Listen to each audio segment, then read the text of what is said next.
We're out here phase 4 Coral Ridge Country Club project with doing the 48-inch force main. We have 24 hours to try to get this done to minimize the impact to the residents. Let's get it done.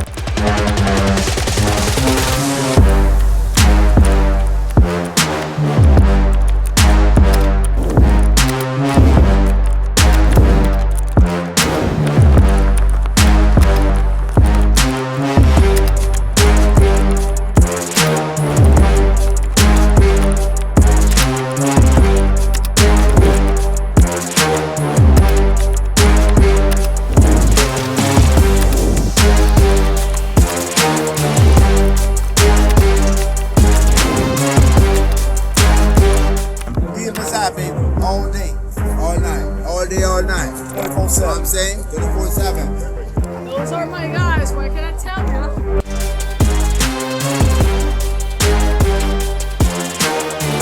So we're here at the entry pit. These operations have been for 23 hours. We have like half an hour more. It's just like 200 feet less.